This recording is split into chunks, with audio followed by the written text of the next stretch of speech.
Eu vejo muitas histórias de pessoas por aí que a mãe não deixa sair, não deixa ter telefone, não deixa conversar com ninguém, não deixa ter vida, não deixa ter liberdade, não deixa ter nada. Já a minha é totalmente diferente. Sempre eu fui muito livre, vou pra onde eu quero, durmo onde eu quero, faço o que eu quero. E aí foi assim que com 13 anos de idade, eu me juntei junto com uma turminha de amigos. E nós saímos. Um desses amigos era mais velho e tinha carro. Então, pra gente que é novo, ter um amigo mais velho que tem carro, é vida, né? Levar a gente pra cima e pra baixo, leva pra balada, leva pra rolê, leva pro parque, leva pra praça. A gente se acha nessa idade, ter uma amizade mais velha. Esse amigo, por ser mais velho e ter carro, sempre buscava eu e as minhas amigas pra gente dar rolê. E na minha cidade, os rolês são sempre posto de gasolina. Você vai pro posto de gasolina, compra bebida alcoólica, coloca o som pra tocar e fica bebendo ali. Eu, com 13 anos de idade, né, os mais velhos compraram cerveja. Eu fui experimentar cerveja? Não gostei não. Então decidiram comprar uma garrafa de vodka pra mim, pras minhas amigas, pra gente poder beber. Trouxeram uma garrafa de vodka e começamos a beber. Misturamos com suco e comecei a beber. Só que aquele negócio, gente, eu não sabia como era beber. Então, comecei a chapar. Bebendo, bebendo, bebendo. Quando eu vi, eu só lembro de eu rodar assim, uou, de eu estar rodando total. E de repente eu me vi no chão. Eu não tava conseguindo andar. Eu tava no chão. Aí o que que acontece? As meninas pegaram o celular e começaram a me filmar. Começaram a filmar, eu dando rato, eu caindo no chão, eu passando vergonha, né? Eu dando vexame. Enfim, tinha uma das meninas que tava sendo legal comigo. Deu pra ver que, tipo, ela vinha, ela erguia, assim, eu tava com um sutiã e uma blusa tomara que caia. Às vezes abaixava, ela vinha, ela consertava e tudo. E eu não tava conseguindo andar, sabe? Eu tava bem mal mesmo. Então nós decidimos ir embora, porque eu tava muito chapada e estavam rindo pra caramba de mim, e estavam me filmando. E eu levantava e caía. E aí, quando foi pra gente ir embora, o garoto que tinha carro virou e falou assim, vai andando. Tipo... Cara, eu não tava tão longe assim da minha casa, mas eu não estava conseguindo andar. Mas era só pra me verem caindo mesmo, porque eu tava igual, sabe, boneco de Olinda quando você anda assim, que você cai, que você vai tropeçando e vai. Nossa, foi muito difícil. Aí, o que é que eles fizeram, né? Eles pegaram, me levaram até a metade do caminho da minha casa, porque não podiam me deixar na porta. Me levaram até a metade do caminho, e dali eu fui andando assim, sozinha.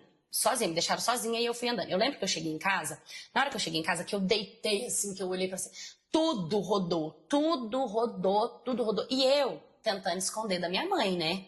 Tentando esconder da minha mãe, que eu tava mal, que eu tava bêbada, que eu tava trêbada, que eu não tava conseguindo pisar no chão.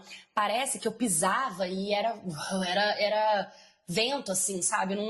Nossa, o meu corpo ficou muito mal com tudo que eu tinha sentido. Eu tive um porre muito ruim. O pior foi quando deu o horário do jantar.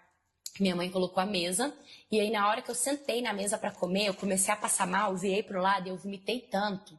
Eu vomitei tanto, eu vomitei tanto. E minha mãe começou a ficar preocupada. Minha mãe não tava sabendo o que estava acontecendo, ela tava desconfiando, mas acreditava que tava tudo bem, que era porque eu tava passando mal mesmo.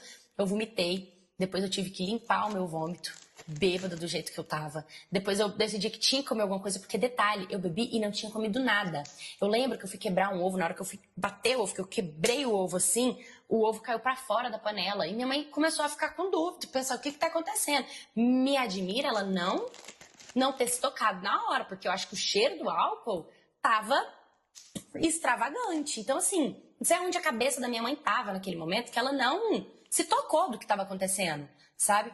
Enfim, limpei tudo que tinha pra limpar, passei muito mal, dormi e no outro dia acordei com a minha mãe falando, vamos no médico, você não tá normal, tem alguma coisa errada, que você chegou passando mal, chegou, tá vomitando, tonta, com tontura.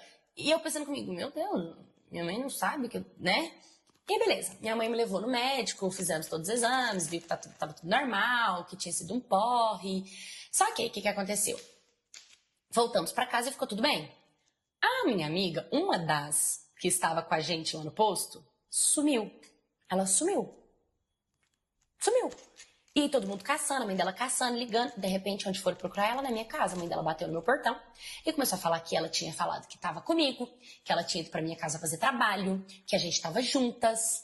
E eu comecei a falar, não sei e tal.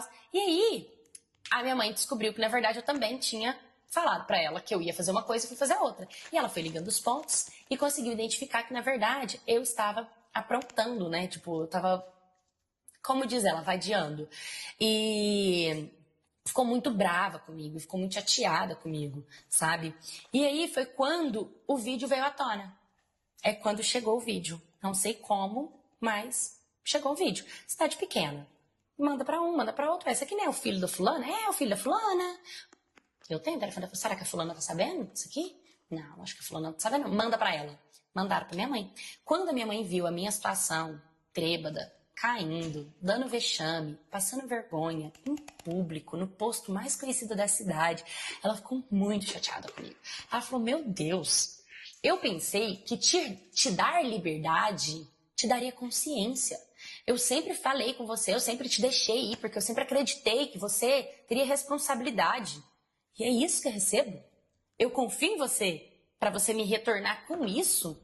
E eu fiquei muito mal com a situação, sabe? Eu falei, caraca, quantas histórias eu vejo de gente que não tem liberdade, que a mãe não é amiga, que a mãe é rival, que a mãe bota contra, que a mãe xinga, que vive quase um cárcere privado dentro de casa, e eu, que tenho uma mãe que me deixa sair, que me deixa ter amigos, que me deixa voltar, sabe? Que me dá liberdade para ser, para ir e vir. Eu tô fazendo isso com a minha mãe, sabe? Enfim, conversei com ela, né? Ela demonstrou ali todo o sentimento que ela tava de tristeza para comigo. E depois de 3 dias encontraram a minha amiga. Ela tinha simplesmente pegado as coisas dela e meio que fugido para casa de uma amiga e foi curtir a vida com essa amiga, sabe? Foi curtir e deixou todo mundo da cidade arrancando os cabelos da cabeça, procurando a menina feito uma louca, e ela tava com os outros. Então foi ali que eu comecei a entender que vários fatores. Primeiro, que eu não tinha idade para estar bebendo do jeito que eu estava bebendo. Foi totalmente desnecessário eu ter bebido do jeito que eu estava bebendo. Foi para me aparecer, foi para me sentir adulta, foi para me incluir no rolê, me incluir no grupo. Outro detalhe é que as meninas que estavam comigo não eram as minhas amigas. Porque se você for beber, hoje eu entendo.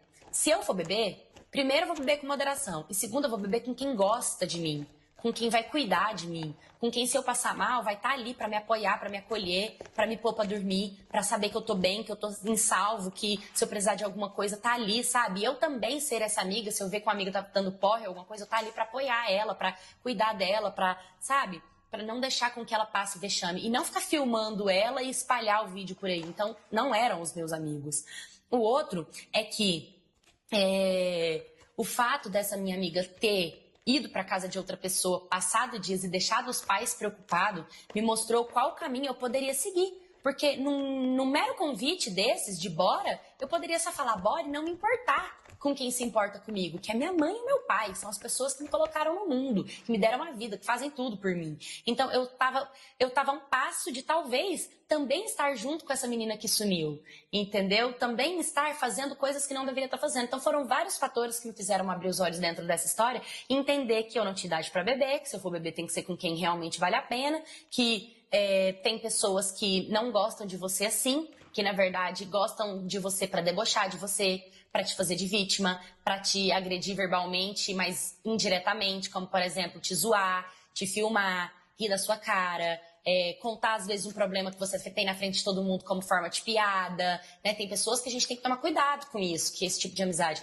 E foi muito importante para eu me colocar no meu lugar como pessoa, como filha, como ser humana, como amiga, várias questões importantes dentro disso. Então, eu sempre conto essa história para as pessoas com o intuito de incentivá-las a tomar cuidado com as amizades, com bebida alcoólica, né, com influência e principalmente em honrar o seu pai e sua mãe, que é quem faz tudo por você, né? Às vezes eles estão ali, eles só querem o seu bem, eles te dão tudo que você pede, você tem roupa, você tem casa, você tem comida, você tem tantas coisas boas, mas você quer se divertir com o que o outro tem para oferecer, com a vida do outro, com a experiência do outro, com a realidade do outro. Mas cada um tem a sua realidade, cada um tem a sua vivência, né? Então, se você vem de uma família boa, de uma família legal, não decepcione os seus pais, sabe? Dialogue, converse e tenha em mente que tudo que você faz tem uma consequência, né? A minha consequência foi que eu comecei a ser chamada de bebinha na escola, no bairro. Todo mundo falava, ai,